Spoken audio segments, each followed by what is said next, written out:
Hello. Oh, no mics today.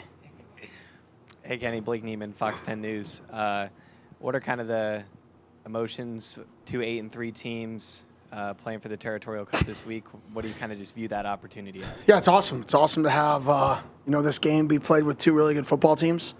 I think there's 5 teams that have 8 wins in our league. Potentially, I thought I saw something like that. Maybe there's a 6, but I thought there was 5 at this point, and 2 of them are playing in a rivalry game, and I think that's what you want. You know, you want to play this game to matter, and it's awesome that it matters. Chris Cartman, son of a source. Kenny, growing up locally, do you have certain memories of the Territorial Cup, either when you were a GA or earlier in your life? I don't know if I have anything specific other than like I think about it and Thanksgiving kind of go together. Like when I think about Thanksgiving, I also think about like the Territorial Cup and that they just kind of go together. So it's almost like, the holidays. Like the Territorial Cup is, you get together with your family, you eat Thanksgiving, you eat leftovers, and you watch Territorial Cup. Let me see if this is a recruit. Let's see. Could be. No, it's my front door. Not quite. I don't know why that one was on. What's up? Oh, that's front door. Oh, I have no clue. I'm sorry. I didn't look at the video. I can't turn it off. My wife's got this security system, and I don't know how to turn off. I can turn my ringer off, but I can't turn off the front door ringer. So if somebody rings the door, it rings on my phone. It drives me nuts. If anybody knows how to fix that, it's a Control 4 system. Let me know. Shoot me a message. And then when you were on Todd Graham's staff and, you're just young, learning the ropes, did you come to feel or think about this game from an intensity and importance standpoint differently when you were part of that staff? Anything that you recollect? Yeah, this game, there was the rivalry in that game. Then there was like a separate rivalry on top of the actual history of the school rivalry because they both had worked together. So it was like a rivalry on rivalry. But no, this is a game. It matters to the state. Your neighbor could have gone to either school. And I think that's what makes this rivalry, fun is, people are friends with people on both sides of this rivalry, and that's what makes it so big is the relationships that are within the rivalry, right? You always want to beat your brother the best. Like when you play your brother in something, like there's nothing more. You will hear about it for a year if he beats you in one-on-one basketball. I play a random person, all right, that sucks for a week, right? But you play your brother and you're around them 24/7, you hear it all year, and it's horrible. How you doing, Kenny Hodrobino, Devil's Digest? For obvious reasons, that Twist the Knife video is making the rounds this week, something about no pity as well, too. Are you surprised that the Twist the Knife game for ASU, so to speak, only took place last Saturday, or really, with all the adversity that you guys went through, it only stands to reason that it took time to have that dominating win? Yeah, I've been saying that for a while, so it just, that phrase, I think my dad actually told us, my 12-year-old Little League team, that phrase back when he was coaching us. So that's just something kind of funny to rally behind. But and then the other phrase is just, it's all in good gamesmanship. It should have never been posted on social media. It was behind closed doors. That was our fault as a team to have that posted. But yeah, this is just an awesome. We played well at the end of last week's game, and hopefully we can build on that. They're playing very, very good football, if not, top 2 football in our league. They're playing as good a football in our league as anybody right now. And, the thing about them is they won 10 games 2 years ago. Their quarterback is the same quarterback. Their free safety, who's the most valuable player on their defense, is the same kid. Like, they have another DB who is the same starter who's been there forever. They have the core of that team is still there. So it's not a shock that they're having this amount of success. It's that same group and that same core of kids who have stayed there through and through, and they've been loyal to the program, stayed true to the program, and now they're playing really good football. And I really think it's because that core and that root of people are still there from that team, and that they're doubling down and people are rallying behind them. Michelle Gardner, Arizona Republic. Coach, we didn't see a lot of designed runs by Sims, and obviously he ran the ball so well the previous 2 games. And Colorado doesn't defend the run, and especially the quarterback run. Was there a reason you went away from that a little bit in that game? Yeah, I think every game and every game plan is a little bit different. So I think that game plan, we felt like, the way they played defense, that we could run the ball with our running backs a little bit more. And we needed to be able to run the ball with our backs a little bit more, and that showed up in the game. Raleek obviously had an unbelievable game. So I think it was more just the game plan and what we were seeing and how we wanted to attack. Hey, Kenny, Julia Lopez, Arizona's family. How do you balance the emotions for these guys? Obviously, it's going to be an emotional game, a lot riding on the line. Just, do you say anything to them to keep them a little bit more balanced, or do you like them getting up for this game? I mean, it's a one-game season. That's what I told him in the locker room after Colorado was, this is a one-game season. And we finished the regular season 8-3. We get a bonus game right here, and then whatever's after that. But that's how I view it. And so I think our guys are excited. It sucks that we got in at 2:30 a.m. On a short week. It's because we still gave the guys off on pretty much Sunday just because of getting in at 2:30. You don't want to really bring those guys back up and practice. So I told them, we're probably behind a day on them based off the scheduling, already on a short week. So our backs are against the wall. They're playing as good a football as anybody in our league right now. They've got a veteran quarterback. I mean, they've got 2 veteran DBs. Their D-line's playing great, probably the best secondary we've played all year. They're number 2 in the country in pass defense. We better come ready to play because it's a good football team. Kenny, Bob McManaman, Republic. You had 36 hours or so to digest that game, and talk to me about Raleek and just everything he did do, and where it ranks in your mind with all the other people you've seen. Yeah, it was awesome. It was great to see him get loose. We talked about having explosive runs, and to see him have a few explosive runs in the game was critical for us, changed the game. His run at the end of the half and run at the beginning of the fourth quarter really changed the entire dynamic of the game. So hopefully, we can create explosives and continue to create those explosives. And for Raleek, it's awesome to see him have success. The dude's got so much energy and passion, and he does it in his own unique way. But he is awesome to coach. He's a blast to coach. Is he any kind of reminiscent to Eno or Cam, and what do you expect he can do for you this week? No, I think he's more in Coach kid named Kenny Gainwell back at Memphis. And he kind of reminds me of him a little bit. He's stockier than people give him credit for, stronger than people give him credit for. Good pass catcher out of the backfield, can become explosive. That was kind of Kenny's game, who was drafted by the Eagles. And that's kind of what Raleek, who he kind of reminds me of. Hey, Coach, in the back, Craig Fouey, ABC 15. Hey, you talked about how good Arizona is. Have you run into many teams that are plus 148 in point differential, the way they're scoring and holding teams to not many points? Yeah, I mean, they're playing as good a football as anybody in our league, like I said. I mean, and I truly believe it's that core of guys, that have stayed there, over the last 3 years and saw the ultimate success and saw an outlier in last year, and then they're back to where they were in the team they were a couple of years ago. And I really think it's those guys, Genesis and Stokes and Stokes, and then obviously, I mean, self-explanatory, when your quarterback is back again and he's a high-level player. So I think there's just a core there that has really established something, and they wanted to be there, they wanted to stay there, and I think that core of people has really brought out the best of that football team.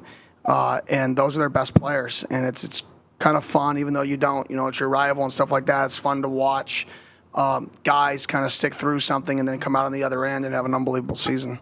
A quick follow-up on that. There is a lot of animosity between the two schools. In years past, coaches have talked to fans during the week just saying, hey, tone it down a bit. Do you have any message to fans in terms of getting into this game this week? Oh, it's a rivalry game, man. People are going to get fiery. They're going to get feisty. It should be. It's a matter of doing that in a respectful way. Like, you can be intense and fiery and get after it, right? That's what it should be.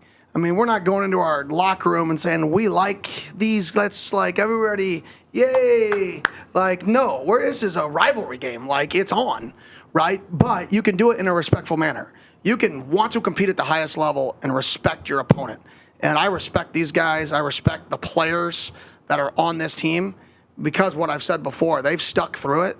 And it's a fun thing to watch those guys from the other side have the success they're having this year. I mean, Noah's playing as good as anybody quarterback in the country right now. He really is. And it's a very challenging task. That back end is playing as good as literally any back end in the country. They're second to Ohio State in yards per pass given up. So they're playing. I mean, Coach Gonzalez knows everything about both sides of the rivalry. He could come up here and say every good stat for ASU, come up there and say every good stat for Arizona. Like he's a walking Arizona encyclopedia. Eventually needs to coach at Northern Arizona, right? So he can just be the king of the state, right? But he's done a phenomenal job. Coach Dodge has done a phenomenal job on the offensive side of the ball. So they've just done a really good job as a staff this year and as a team. Hey, Kenny, Jordan Ham, Sports 360 AZ. This ASU offense hasn't scored a touchdown in the first quarter since week 1. What do you attribute that to? They're just not being able to find the end zone early. Well, one, we always defer, so that, we're probably going to get average a possession, half to 2 possessions. And then 2, we're not playing great on offense. Point blank. The offense has been a disappointment this year for the most part. It hasn't been firing on all cylinders for one way or another. We haven't clicked. Especially early in games, we haven't clicked. And it's not even the ability to drive the football. Most games we've been driving the football pretty consistently. It's, making one mistake, which stops us. Last game, early in the game, we didn't drive the football. That was the bad part about last game is the 3-and-out rate. It's one thing when you move the ball and you get stalled because of a TFL or a penalty. Early in last week's game, we didn't move the ball at all. And that was my frustration. But hopefully we get back on track and we can start a little bit faster this week. Kenny, back to the fans real quick. What does it mean to have another sellout at home? I mean, we sold out the entire season. I said it before. I mean, our fans have been unbelievable this year. I mean, activating the Valley from that perspective is 100% all in. The casual fan, it's unreal. I mean, I don't think it's ever been done in the history. And okay, the stadium shrunk. I get all of it. Okay, cool. Well, we can't not shrink it, so I don't know what to tell you, right? But it's never been sold out before for an entire year. And that's unbelievable. I mean, that's the first step. Like I said, the buy-in from the community is an essential piece in winning in college football. Not just because the money behind it, people are going to show up to the games and student athletes, players are going to say, "Oh my gosh, this place is awesome." And you're going to sign better players. So it's so important in this day and age for multiple reasons. And I just think people should get behind, if people can get behind us and hopefully we continue to progress. Like I said, it's not always going to be perfect. We're going to win games. We're going to lose games. Hopefully we win a lot more than we lose. But, if we can stay with us through the whole process, I think we're just going to build and build and build and build and ups and downs. But at the end of the day, it's going to be a really fun place to come watch football games for a long time. And then, Kenny, quick follow. Do you have an early memory of this rivalry, like when you first learned about it, like way back in the day? To be honest, I don't. I'm horrible at, early memories. My mom is like, "Why did I take you to all those places? You don't remember anything." I'm like, "I'm sorry.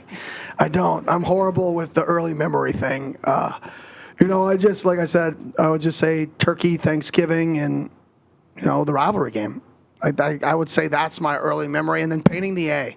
I would say, when people used to drive by it and I used to see the A painted and my dad would explain kind of what was going on, and they're trying to paint the A, we're trying to paint the A. I think that was probably, that's a rivalry, we're protecting the A. I think that was something that I kind of remember. Hi, Kenny. Max Pitto, World's Crockett Sports Network. Speaking of people who've lived both sides of the rivalry and have mentioned that this is a one-game season, fewer people on your staff have lived this rivalry more than Vince Amy. I spoke with him a couple weeks ago, and he addressed not only how he's talked about this being a one-game season, that he's played here, coached there, is now coaching here. For you, what has he meant to this room with just so many veterans and so many people who are going to be playing their final game here? And he mentioned how he doesn't know what his emotions are going to be like on Friday with all these guys playing their final game in this building. And what has he meant to you to have kind of the perspective of this rivalry, having been here for so long and then obviously been there? Yeah, I mean, he's been awesome. I mean, his passion for this place is as good as anybody, that I know. And he absolutely loves this place, loves this school. He owes a lot of, his life and his success in life to this place, and he'll say it out loud. So I think, he's an emotional guy like myself. So I think his emotions will show because he's an emotional guy. He wears his heart on his sleeve. And, these seniors were a big part of our program change from, where we were 3 years ago. I would say that's kind of like two completely different groups of seniors. They've got a group of older leaders that had that success and were very successful, and they're still there leading and being successful.